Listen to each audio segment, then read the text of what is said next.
Alright, so I wanted to make this video to let everybody in the community know that my next GPU more than likely will be either the 9070 XT or the 9070 XTX, or even whatever higher number AMD decides to produce their graphics cards.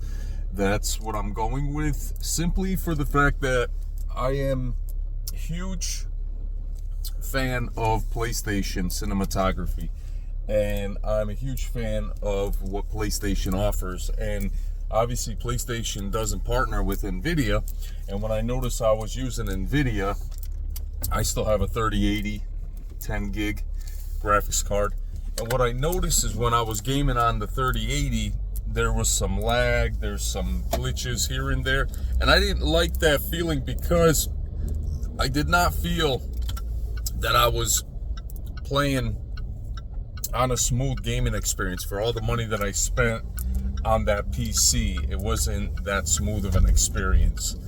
So now, to be able to invest in an AMD GPU, and they just released the 9950 3D CPU, that's going to be, in my opinion, one of the best setups when it comes to a PC. So I want to have the flagship AMD card, and then I want to have that CPU, and then whatever else I would need for that PC to have a complete rig. And after that, that's when I can enjoy the gaming. I could connect it to my PS5 Pro, and I could have a great capture gaming experience live stream. Basically, that's the goal, that's the plan. Now, in the meantime, Sony has already announced that they will be incorporating FSSR 4 into the PlayStation 5 Pro. Yes, we have to wait a couple months, but that's going to go by so quickly. That is going to improve the PS5 Pro. Would I say the PSSR is a failure? I wouldn't say it's a failure. I would say that it is not a complete system that, apart from DLSS 4, apart from FSSR 4, PSSR, I would say, is slightly a step down to those kind of AI learning technologies. And there's a lot I've noticed in the PSSR in certain games. When it wasn't implemented, it didn't have the issues that it has now. Like, for instance, when I was playing Modern Warfare 2 on one of the maps, I think it was the library map,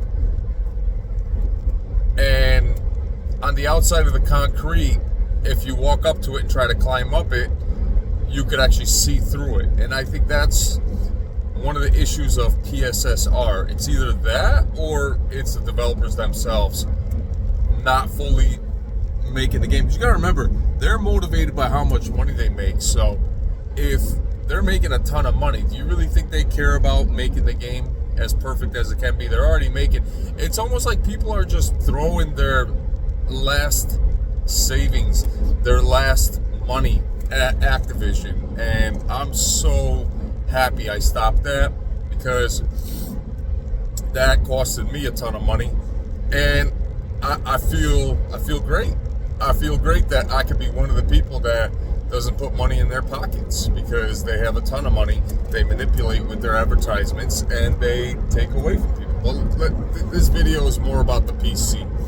So, my PC, I guess I wanted to have an AMD graphics card, but the flagship one, because they're going to come out with the next TX, and that's going to be way more powerful. Right now, the hype is for these graphics cards that are out right now. I don't want to pay over MSRP price, because To me, that is a huge ripoff. It's a huge ripoff, okay? And so I would like to be able to have the 9070 XT. I know a lot of people have the 9070 XT, and it's just really difficult to try to get one. I know it's going to be easily available second and third phase, but in the meantime, my PC, I want it to consist of, how do I say it? I want it to consist of a great CPU, great GPU, the best motherboard, the best RAM, the best software, everything that PC. Once I build this second PC, it's going to be like Death Stranding 2. It's enough, because when Death Stranding 2 goes on pre-order, what is it, like 2-3 days from now? And then on top of it, it's going to be, how do I say it? That's actually a game I might try to get the collector's edition. I might try to pre-order the collector's edition. Because that game, I don't know, I think it's going to be iconic in its true sense. I know I didn't really play much of Death Stranding 1, but how much walking simulation can you go through? You know, that will drive you nuts. Completely nuts. So, with that being said,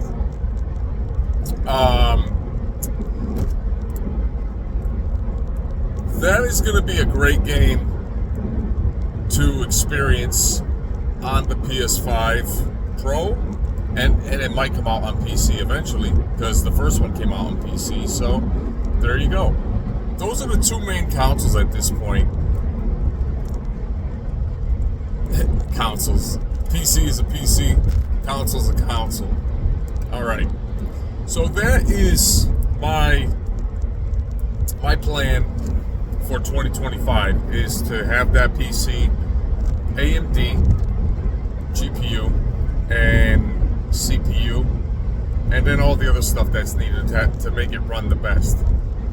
But I might just wait for the XTX. And as of right now, I just like all the results that I'm hearing. There's certain games that I won't play because I'm just not into those games, like the story-driven telling games. But when you see like demos of Monster Hunter Wilds running on the 9070 XT, it's pretty impressive. It's pretty impressive. Now, when it comes to the PlayStation 5 Pro, and when they implement the FSSR, Cerny's saying that it's the same type of technology capabilities as the graphics card, but I don't know if I could rely on that statement alone. And the reason why I say that is because a console is custom made in its own essence. A PC is parts that are put together that have the raw specs or the AI, all that stuff. So I don't know if the FSSR4 on PlayStation 5 Pro is going to be that much the same. I don't see that as the fact. What I do see is a way much improved graphical capability, sharpness, resolution. I do see that as guaranteed, but I don't see it as the complete FSSR4 technology. I don't.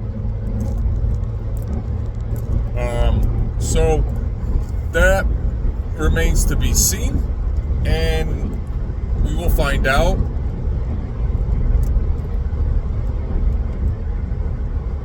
And when we do find out, I think it's going to be quite interesting, because to have PC-like resolution on a console, right now that's what we're getting on PS5 and Xbox Series X. I mean, you can still boot up the consoles, and it still looks really good for a console. PC, I noticed. Okay, one game that I noticed that truly stood out from all the other games at the time when I was playing was the Dying Light 2 game. That game to me looked much better on PC than it did on console. And when I played it on PC, I was blown away. Like, I'm like, dude, like, this is it. This is why PC is so good. So I was getting into PC, and then I think what turned me off was the Call of Duty. When I tried the Call of Duty on PC, I'm like, it's not as ultra smooth as on console, on the PS5. So when I noticed that, I said to myself, that is proof that certain games don't run as good as they do on PlayStation 5.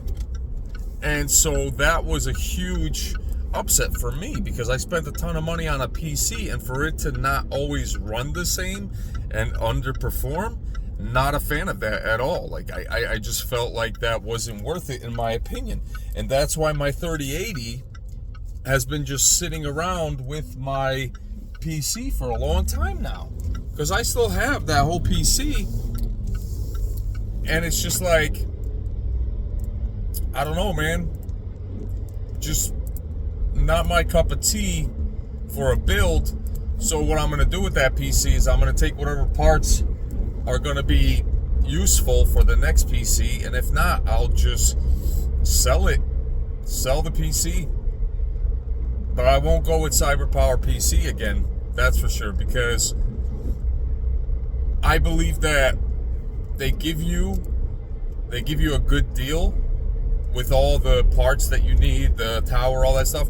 But what they don't give you is the top of the line quality, top of the line warranty. I mean, once you use the PC for like, I think it's like 30 to 60 days, that's it. That's it. So I can't rely on a company that will only give you 30 days, and God knows what did they do with the whole thing. And, you know, so I'm not a fan of that at all. I just feel like that's a cop-out, in my opinion, to make a fully complete PC custom rig setup. That's what I believe. And when it comes to the PC, I might just go with Best Buy. Heck, maybe I'll try to build it myself. I know that's going to be tough. I've never done it before, but why not? You know, just to try it out. But that means I would have to buy all the parts and then get a good tower, put it all together, and be proud of my achievement, you know? But yeah, that is the plan. And it just sucks in this day and age that you can't just go at any given time of the day to any store and pick up whatever you want whenever you want, because it's always in such a limited demand. You know, it's like when these pre-orders roll out for the Death Stranding, the collector's edition. How quickly is that going to just sell out? You know what I mean? It's like, how quickly is that going to sell out? And I think that's going to be a pretty damn good game, in my opinion. It looks freaking amazing. So I'm going to look into that. I got Days Gone Remastered. That's coming in April. And then the pre-orders for the Death Stranding, it's on, how do I say it? In like 3 days from now. And then the game releases, I think, the month of May or June. Yeah, that's like 2.5 months away. That's pretty close. Like, that's gonna be, I think, in my opinion, on the Pro, I hope the PSSR doesn't mess it up. I really, I hope they don't make it so it's clunky, frame rates fading in and out, items on the map disappearing and reappearing. Like, that takes away from the immersion, believe it or not. And I think that's where the open world concept is starting to really break the immersion of a gaming experience. When you have a game that's open world, but things are disappearing and reappearing on the screen, I think that's a huge problem in my opinion. Like, I'm not a fan of that at all. I think it's just the wrong way to make games, in my opinion. So, with that being said, we are literally getting ready for the next PC build. And I can't wait to put it all together to show you guys all the parts. Appreciate everybody watching this whole video. Thank you so much for tuning in. I will see you guys on the next video. Thank you so much. Share if you want to comment. I will talk to you guys on the next video.